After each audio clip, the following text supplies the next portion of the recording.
అందరికీ నమస్కారము. బాల వ్యాకరణం తత్సమ పరిచయంలో ఉన్నాము. సంస్కృత ప్రాకృత సమంబగు భాష తత్సమంబు అని సంస్కృత ప్రాకృతం నుండి తెలుగు ప్రత్యయాలు చేర్చగా ఏర్పడినటువంటి పదజాలాన్ని తత్సమం అనుకుంటున్నాము. ఆ తత్సమ పరిచ్ఛేదంలో మొదటి 7 సూత్రాల్లో విభక్తి ప్రత్యయాల గురించి చెప్పడం జరిగింది. మొదటి సూత్రము డుము ఊలు ప్రథమ. డు ము వు లు అనేటువంటి 4 ప్రత్యయాలు ప్రథమా విభక్తి ప్రత్యయాలు. ఇందులో డు ము వు అనేది ఏకవచనము, లు అనేటువంటిది బహువచనము. అలాగే నువర్నంబు ద్వితీయ అన్నాడు. నువర్నంబు ప్రాతిపాదిక మీద నిలిచి ఉంటుంది కాబట్టి కేవలం నువర్నంబు గురించి మాత్రమే చెప్పాడు. నిన్నులను కూర్చి గురించి అనేటువంటివి మనము ద్వితీయ విభక్తి ప్రత్యయాలుగా నేర్చుకొని ఉంటాము. అలాగే చేత తోడ తృతీయ అని చెప్పాడు. దీంట్లో చేతంచేన్ తోడంతో నేర్చుకొని ఉన్నాము. చేత తోడ ఇందులో ఈ మొదటి అక్షరం మాత్రమే మిగిలేటువంటి 10వ సూత్రంలో ఆద్యాక్షర శేషం మిగులుతుంది. చే తోడ్ అనేటువంటి 2 పదాలు. అలాగే కొరకు కై అనేవి చతుర్థి విభక్తి ప్రత్యయాలు. ఇందులో కైకి బదులుగా కై అనేటువంటి రూపాంతరం కూడా మనకు కనిపిస్తుంది. వలనం కంటెన్ పట్టి పంచమి విభక్తి ప్రత్యయాలు. కు యొక్క లోపల షష్ఠి. ఇందులో లోపల బదులుగా లో అనేటువంటి ప్రత్యయం కూడా ఉంటుంది. అందున సప్తమి విభక్తి ప్రత్యయాలు. అంటే మనం విభక్తి ప్రత్యయాల గురించి గతంలో నేర్చుకుని ఉన్నాము. అలా తత్సమ పరిచ్ఛేదంలోని మొదటి 7 సూత్రాల్లో విభక్తి ప్రత్యయాల గురించి చెప్పడం జరిగింది. ఎందుకు? ఈ విభక్తి ప్రత్యయాలు చేర్చగా సంస్కృత పదాలు తెలుగులోకి రావడం జరుగుతుంది. కాబట్టి ముందుగా తెలుగులో ఉండేటువంటి 7 రకాల విభక్తి ప్రత్యయాలను పరిచయం చేస్తూ డుమువులు ప్రథమ, నిన్నులను కూర్చి గురించి ద్వితీయ, చేతంచెన్ తోడంతో తృతీయ, కొరకున్కై చతుర్థి, వలనం కంటే పట్టి పంచమి, కింకున్ యొక్క లోపల షష్ఠి, అందున్న సప్తమి. మనం గతంలో నేర్చుకునే విభక్తి ప్రత్యయాలు ప్రాముఖ్యత ఆధారంగా నిన్నులను కూర్చి గురించి మొత్తం చెప్పకుండా నువర్నంబు ప్రాముఖ్యత కాబట్టి నువర్నంబు ద్వితీయ అని, చేత తోడ వీటి ఆధారంగానే చేతో అనేటువంటివి ఏర్పడతాయి. కాబట్టి ఇలా ప్రముఖమైనటువంటి ముఖ్యమైనటువంటి విభక్తి ప్రత్యయాల గురించి మొదటి 7 సూత్రాల్లో వివరించడం జరిగింది. 8వ సూత్రం తృతీయాదులకు నుగాగమం బగు. తృతీయాదులకు నుగాగమం బగు. తృతీయాదులు అంటే తృతీయ మొదలగు విభక్తి ప్రత్యయాలు. అంటే ప్రథమ ద్వితీయ కాకుండా తృతీయ నుండి సప్తమి వరకు ఉండేటువంటి విభక్తి ప్రత్యయాలకు తృతీయాదులకు, తృతీయ నుండి సప్తమి వరకు ఉండే విభక్తి ప్రత్యయాలకు నుగాగమం బగు. ను ఆగమంగా వస్తుంది. విభక్తి ప్రత్యయాల తర్వాత ను ఆగమంగా వస్తుంది. అంటే విభక్తి ప్రత్యయానికి అనుకునే ను ఆగమంగా వచ్చి చేరుతుంది. రాముని చేత. చేత అనేది తృతీయ విభక్తి ప్రత్యయము. ఈ సూత్రం ప్రకారం ఏమవుతుంది? ఇది రాముని చేతను అనేటువంటిది ఏర్పడుతుంది. అలాగే రాముని తోడ, రాముని తోడను, రాముని కొరకు, రాముని కొరకును, రాముని వలన, రాముని వలనను, రాముని కంటే, రాముని కంటెను, రామునకు, రామునకును, రాముని యందు, రాముని యందును. ఈ రూపాలు మనకు వ్యవహారంలో ఉన్నాయి. రాముని చేతను, రాముని తోడను, రాముని కొరకును, రాముని వలనను, రాముని కంటెను, రామునకును, రాముని యందును. ఇవి ఎలా ఏర్పడ్డాయి అంటే విభక్తి తర్వాత కూడా మళ్ళీ అన్ని చోట్ల కూడా నువర్ణం వచ్చింది. నువర్ణం అనేటువంటి వచ్చింది. విభక్తి ప్రత్యయాల తర్వాత నువర్ణం వచ్చింది. ఎలా వచ్చింది అంటే ఈ సూత్రం ద్వారా, 8వ సూత్రం ద్వారా తృతీయాదులకు, తృతీయ నుండి మొదలు పెడితే సప్తమి వరకు తృతీయ మొదలకు విభక్తి ప్రత్యయాలకు. తృతీయాదులకు ఎందుకు చెప్పాడు? ప్రథమ ద్వితీయ ఈ 2 విభక్తి ప్రత్యయాలకు నుగాగం రాదు.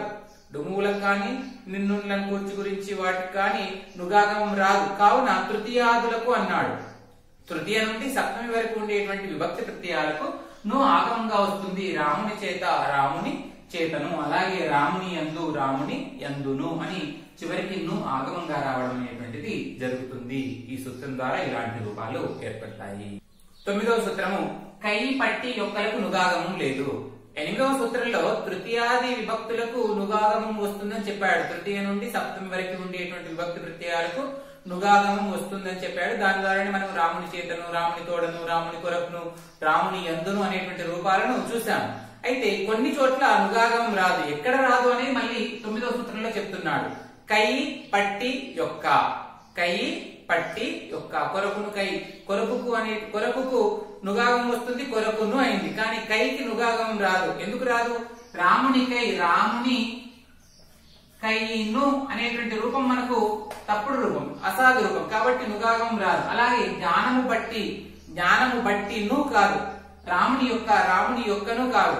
8వ సూత్రం ప్రకారం కయ్యి పట్టి యొక్కలకు కూడా నుగాగం రావాలి, కానీ రావడానికి వీలు లేదు కాబట్టి వెంటనే 9వ సూత్రంలో చెప్తున్నాడు కయ్యి పట్టి యొక్క అనే విభక్తి ప్రత్యయాలకు నుగాగం రాదు. అంటే ఏమని అర్థం చేసుకోవాలి? కయ్యి పట్టి యొక్క కాకుండా మిగిలినటువంటి తృతీయ నుండి సప్తమి వరకు ఉండే విభక్తి ప్రత్యయాలన్నింటికి నుగాగమం చేరుతుంది. కేవలం కయ్యి పట్టి యొక్క అనేటువంటి విభక్తి ప్రత్యయాలకు నుగాగమము చేరడానికి వీలు లేదు అనేటువంటిది ఈ సూత్రం ద్వారా తెలుస్తుంది. సూత్రము చేత తోడ లోపల వర్ణకంపుల ప్రథమాక్షరములు వైకల్పికంగా శేషించును. తృతీయకు సంబంధించినటువంటి చేత తోడ, షష్ఠికి సంబంధించిన లోపల అనే ప్రత్యయాల వర్ణకము అంటే ప్రత్యయం, ఇక్కడ విభక్తి ప్రత్యయాన్ని వర్ణకము అంటున్నాం. ఆ వర్ణకాల ప్రథమాక్షరములు వైకల్పికంగా శేషించును. చేతకు బదులుగా చే, తోడకు తో, లోపలకు లో మిగులుతాయి. చేత తోడ లోపల వర్ణకముల ప్రథమాక్షరములు వైకల్పికముగా శేషించును. ప్రథమాక్షరములు అంటే ఈ మొదటి అక్షరాలు మాత్రమే వైకల్పికంగా శేషించును. అంటే శేషిస్తేనేమో చేత తోడలో ఉంటుంది, వైకల్పికం అన్నాడు కాబట్టి శేషించకపోతే చేత తోడ లోపల అనేటువంటి పూర్తి రూపాలు ఉంటాయి. రాముని చేత, రాముని తోడ, వనము లోపల. 10వ సూత్రం ప్రకారం ఈ చేత తోడ లోపల వర్ణకంబుల ప్రథమాక్షరాలు శేషించి ఏమవుతుంది? రాముని చే, రాముని తో, వనములో. అర్థమేమి మారలేదు, శేషించినప్పటికీ కూడా మిగతా తా డా పల అనేటువంటివి లోపించి చేతో లో అనేటువంటి వర్ణకాలు మాత్రమే శేషించి మిగిలినప్పటికీ కూడా వాటి వల్ల కూడా అర్థం మారదు. రాముని చేత, రాముని చే, రాముని తోడ, రామునితో, వనం లోపల, వనంలో అర్థంలో ఎలాంటి భేదమో ఉండదు. అయితే ఈ శేషం అనేటువంటి వైకల్పికంగా జరుగుతుంది కాబట్టి ఒకవేళ ఇది జరగనప్పుడు యథారూపం రాముని చేత, రాముని తోడ, వనం లోపల మొదలైనటువంటి రూపాలు మనకు కనిపిస్తూ ఉంటాయి. చేత తోడ లోపల అనే వర్ణకాలకు ప్రథమాక్షరాలు మాత్రమే శేషించి మిగతాయి లోపించితే చేతో లో అనేటువంటి రూపాలు లేదా చేతో లో అనేటువంటి ప్రత్యయాలు మనకు ఏర్పడతాయి. అందుకే మనము చేతంచే తోడంతోన్ అని కిన్కున్ యొక్క లోన్ లోపలన్ అనేటువంటివి లోన్ లోపలన్ చేతంచే తోడంతోన్ అనేటువంటి రూపాలని మనం విభక్తి ప్రత్యయాలుగా నేర్చుకుంటాము. ఇక్కడ చేతా తోడ లోపల అనేటువంటిది 10వ సూత్రం ప్రకారము మొదటి అక్షరం మాత్రమే మిగిలినవన్నీ కూడా లోపిస్తాయనేది గుర్తుంచుకోవాలి. 11వ సూత్రము డు ము వు నాలు ఏకవచనములు. ప్రథమా విభక్తి ప్రత్యయాలైనటువంటి డు ము వు అనేటువంటివి అలాగే నా అనేటువంటి కూడా ఏకవచనం అని చెప్తూ ఉన్నాడు. ఏకత్వ సంఖ్యను బోధించేటువంటి ప్రత్యయాన్ని ఇక్కడ తెలుసుకోవడం జరుగుతుంది. డు ము వు నా, రాముడు ఒక్కడి గురించి చెప్తున్నప్పుడు డు చేరుస్తున్నాం. రాముడు, వృక్షము, తరువు, దేనువు, భానువు మొదలైనటువంటి రూపాల్లో ఏకత్వ సంఖ్యను ఒక్కరే ఉన్నప్పుడు రాముడు అంటున్నాం, ఎక్కువ మంది ఉంటే రాములు అంటున్నాం. అలా ఏకత్వ సంఖ్యను బోధించేటువంటి ప్రత్యయాల్లో డు ము వు నా అనేటువంటివి ఏకత్వ సంఖ్యను బోధిస్తాయని చెప్తున్నాం. అయితే నా అనేటువంటిది మనకు తర్వాతి పరిచ్ఛేదం కారక పరిచ్ఛేదంలో చెప్పడం జరుగుతుంది. జడత్వమున ఏకవచనమున నవర్ణకంబకు సూత్రం ప్రకారము ఘటమున్న అనేటువంటిది ప్రయోగిస్తాము. ఇక్కడ నా అనేటువంటి ప్రత్యయం కూడా ఏకవచనాన్ని తెలియజేస్తుంది. ఇలా ప్రథమా విభక్తి ప్రత్యయంలోని డు ము వు అనేటువంటి ప్రత్యయాలు, నా అనేటువంటి ప్రత్యయం, ఇవి 4 కూడా ఏకత్వ సంఖ్యను బోధిస్తాయి కావున ఇవి ఏకవచనాలు. అలాగే వెంటనే 12వ సూత్రంలో లువర్ణము బహువచనము, లువర్ణము బహువచనము అని చెప్పడం జరిగింది. లువర్ణము బహువచనము అంటే డు ము వు అనేవి ఏకవచనం అయితే లువర్ణము బహువచనాన్ని తెలియజేస్తుంది. ఉదాహరణకి రాముడు ఏకవచనం, ఏకత్వ సంఖ్యను సూచిస్తుంది కాబట్టి ఏకవచనం.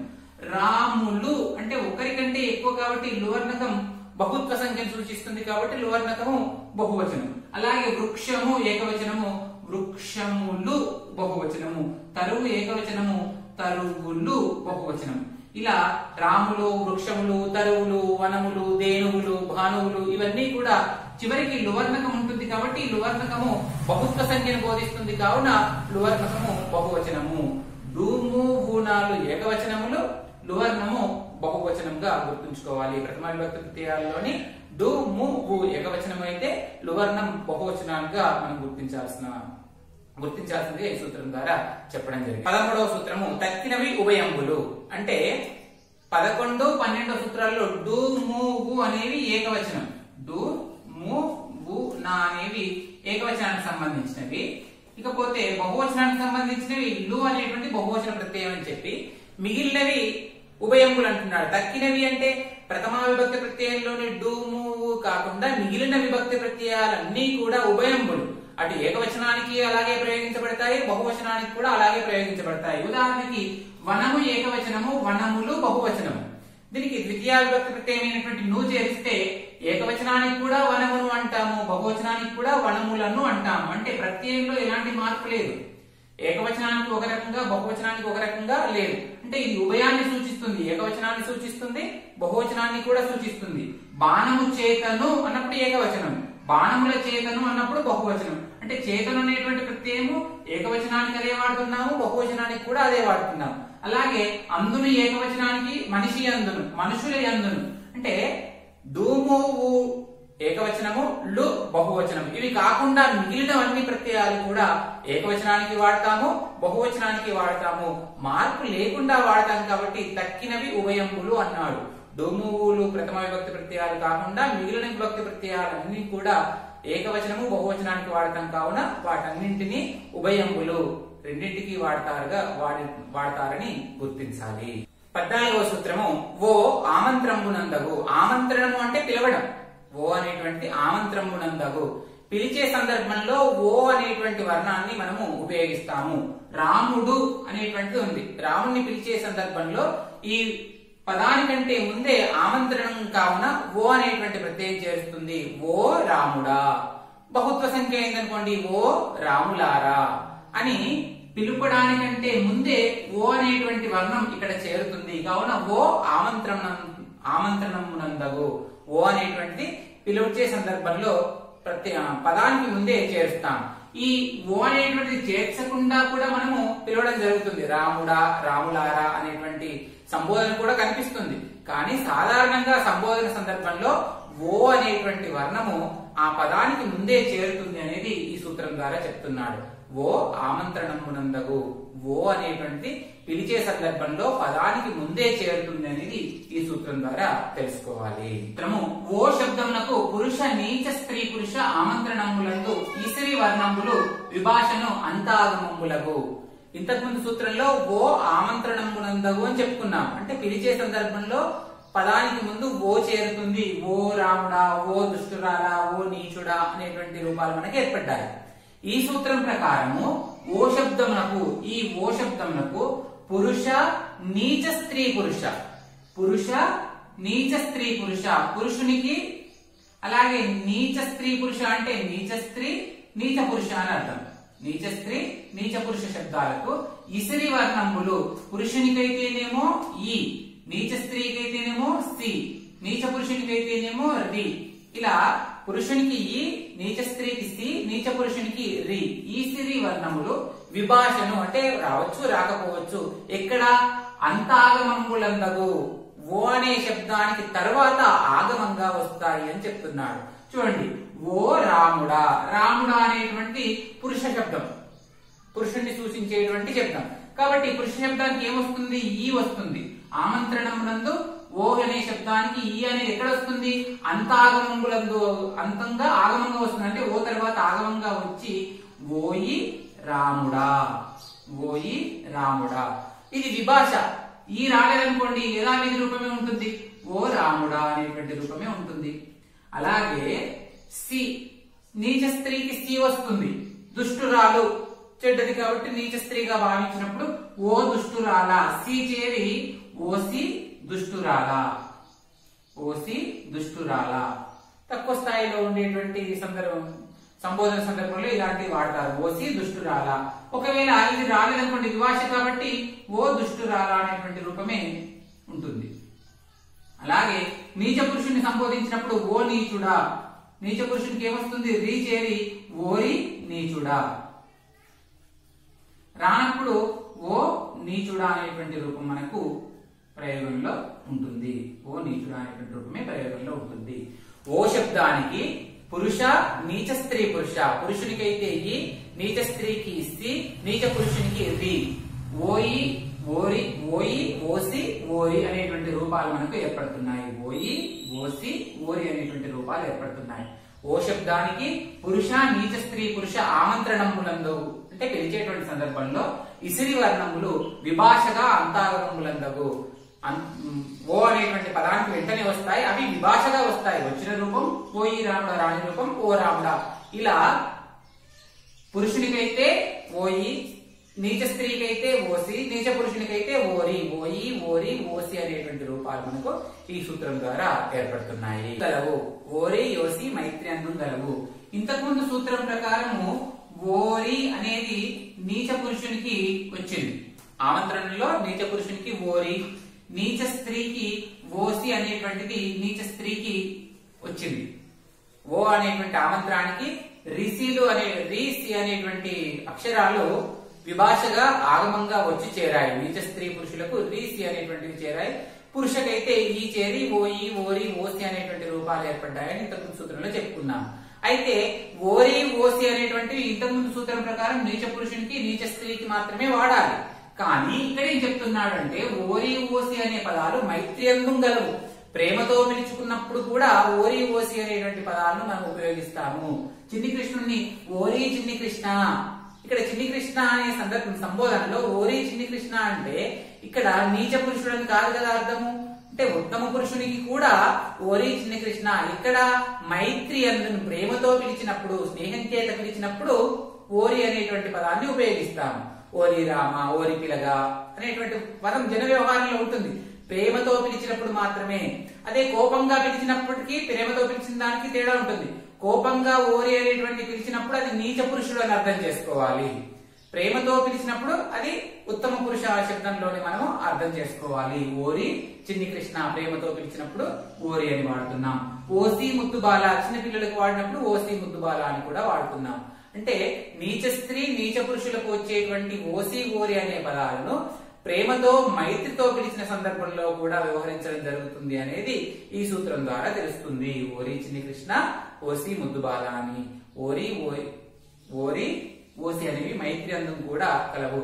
ఈ రా అనేటువంటి దాన్ని చిన్నప్పుడు రతికేలికనున్నప్పుడు అనేటువంటి పద్యంలో రాకు వన్యసుమి రాకొట్టుట అని అరే అనడం అనేటువంటిది అది అందాన్ని ఇస్తుందని పద్యంలో కూడా చెప్పుకోవడం జరిగింది. అరే ఓరే అనేటువంటి ప్రేమతో కూడా పిలుచుకుంటారు. కోపంగా పిలవడమే కాదు, ప్రేమతో పిలవడం కూడా జరుగుతుంది. దాన్ని ఆధారంగానే ఓరి, ఓసి మైత్రి అందం గలవు అని చిన్నేశ్వరి సూత్రీకరించడం జరిగింది. 17వ సూత్రము స్త్రీ తిర్యక్ జడ భిన్నంబులను వాని విశేషణంబులను మహత్తులనంబడు. ఇక్కడ ఈ సూత్రంలో మహద్వాచకాల గురించి చెప్తున్నాడు చిన్నేశ్వరి గారు. స్త్రీ వాచక శబ్దము. తిర్యక్ అంటే పశువులు, పక్షులు. జడము ప్రాణం లేనటువంటివి. స్త్రీ, తిర్యక్, జడ భిన్నంబులు ఇవి కాకుండా మిగిలినటువంటివి మరియు వాని విశేషణాలను మహత్తులనంబడు. రాముడు స్త్రీ శబ్దం కాదు, పశుపక్షాల శబ్దం కాదు, జడ శబ్దము కాదు. కావున ఇది మిగిలింది కాబట్టి ఇది పురుష శబ్దం. దీన్ని మహత్వాచకము అంటున్నాడు. అంటే పుంలింగాలన్నింటినీ, పురుష శబ్దాలన్నింటినీ మహత్వాచకాలుగా చెప్పడం జరిగింది. వీటన్నింటిని ఏమని చెప్పుకున్నాడు? మహత్వాచకం అని చెప్పడం జరిగింది. మహత్తులు మహత్వాచకము అని చెప్పుకోవడం జరిగింది. వీటినే కాదు వీటి విశేషణాలను కూడా మహత్తులు అంటున్నాడు. రాముడు మనోహరుడు, రావణుడు వీరుడు, ఇంద్రుడు అందగాడు. ఈ విశేషణాలు కూడా మహత్తులే. స్త్రీ, తిర్యక్, జడ భిన్నంబులైనటువంటి జడ భిన్నంబులను వాని విశేషణాలు కూడా మహత్తులే. స్త్రీలు, పశుపక్షాదులు, ప్రాణం లేని పదార్థాలు ఇవి కాకుండా మిగిలినవన్నీ కూడా మహత్తులు. కేవలం అంశాలే కాదు, వ్యక్తులే కాదు, వాటి విశేషణాలను కూడా మహత్తులుగా చెప్తున్నాడు. రాముడు విశేషణ మనోహరుడు, రావణుడు వీరుడు, ఇంద్రుడు అందగాడు. ఈ నామవాచకాలు మహత్వాచకాలే, అలాగే వీటి విశేషణాలు కూడా మహత్వాచకాలుగానే చెప్పడం జరిగింది. ఉదాహరణకి వనము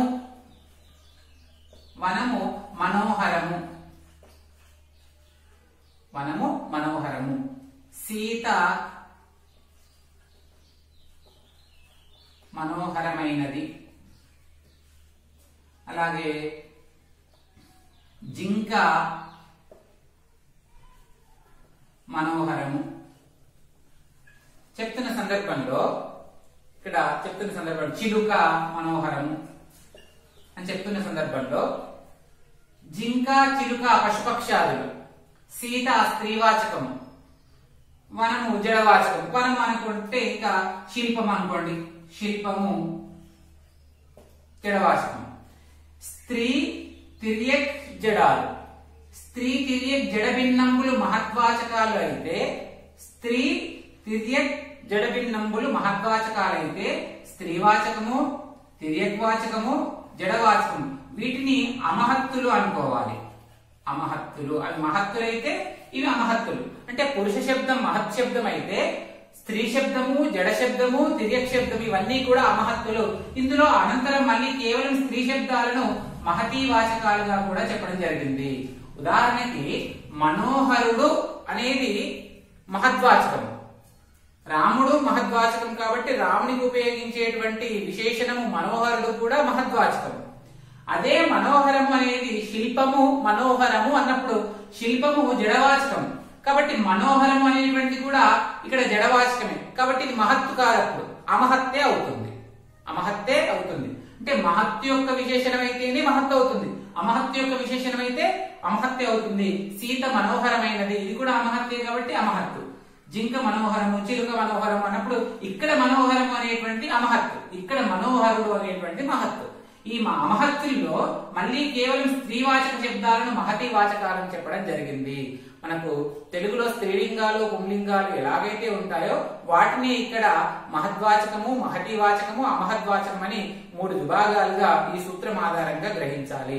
పురుష శబ్దాలను తెలిపేవన్నీ కూడా మహద్వాచకాలు, స్త్రీ శబ్దాలను తెలిపేవన్నీ కూడా మహతి వాచకాలు, ప్రాణం లేనివి జడ పదార్థాలు, తిర్యక్ పదార్థాలు, తిర్యక్ అంశాలు వీటిని అమహత్తులుగా చెప్పడం జరిగింది.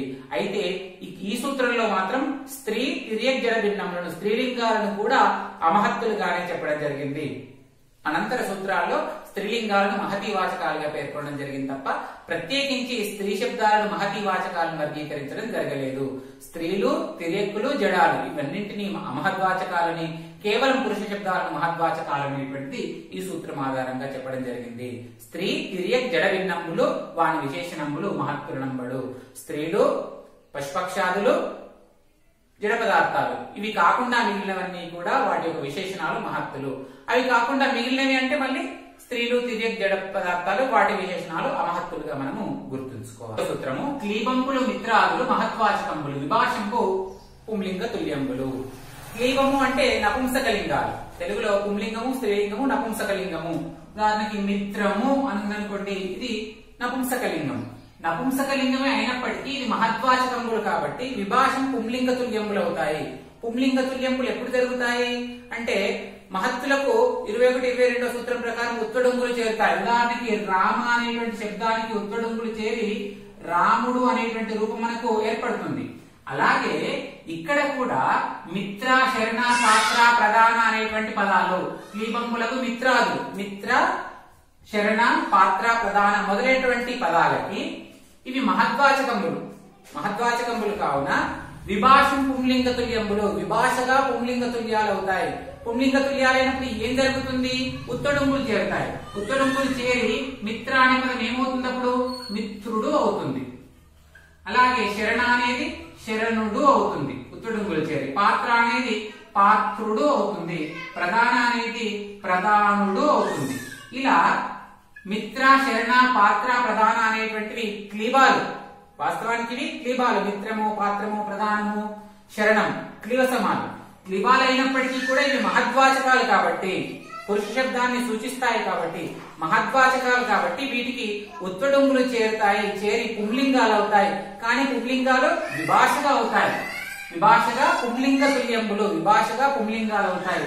అయి మిత్రుడు, శరణుడు, పాత్రుడు, ప్రధానుడు అవుతాయి. విభాష అన్నాడు కాబట్టి ఉత్తడుంగులు చేరకపోతే మిత్రము, అలాగే శరణుడు, శరణము, పాత్రము, ప్రధానము అనేటువంటి రూపాలే క్లిబాలుగా మనకు కనిపిస్తూ ఉంటాయి. క్లిబంబులైనటువంటి మిత్రాదులు, క్లిబ సమాలైనటువంటి మిత్ర, ప్రధానము, శరణము, పాత్రము మొదలైనటువంటి పదాలు మహద్వాచకాలు కాబట్టి పుంలింగ తుల్యాలు అవుతాయి. అది విభాషగా అవుతాయి. పుంలింగ తుల్యాలు అవుతాయి అంటే అర్థం ఏం చేసుకోవాలి? ఉత్తడుంగులు చేరి మిత్రుడు, శరణుడు, పాత్రుడు, ప్రధానం అనేటువంటి రూపాలు మనకు ఏర్పడతాయి అనేటువంటి గ్రహించాలి. నిత్తు బిందు పూర్వకం బగు. నిత్తు బిందు పూర్వకం బగు. నిత్తు అంటే ప్రత్యయాల మీద ఉండి ప్రయోగించేటప్పుడు లోపించేదాన్ని నిత్తు అంటాం. ఉదాహరణకి రామ అనేటువంటిది శబ్దం, మహద్వాచకం కాబట్టి దీనికి ఉత్తు చేరి రామ ప్లస్ రాము అవుతుంది. తర్వాత దీనికి డుంగు చేరినప్పుడు రాము ప్లస్ డుంగు చేరి రాముడు అవుతుంది. అంటే ఏం లోపించింది ఇక్కడ? ఉంగ అనేటువంటి లోపించింది. దీన్ని గిత్తు అంటున్నాము. ప్రత్యయం మీద నిబద్ధమై ప్రయోగించే సందర్భంలో లోపించేదాన్ని నిత్తు అంటున్నాము. ఆ నిత్తు బిందు పూర్వకం బగు, బిందువుతో కూడి ఉంటుంది అని చెప్తున్నాడు. అంటే రాము ప్లస్ డుంగు అయినప్పుడు, ఇది బిందు పూర్వకం కాబట్టి ఇది లోపించినప్పుడు దీని ముందు బిందువు చేరి రాముండు అనేటువంటి రూపం ఏర్పడుతుంది.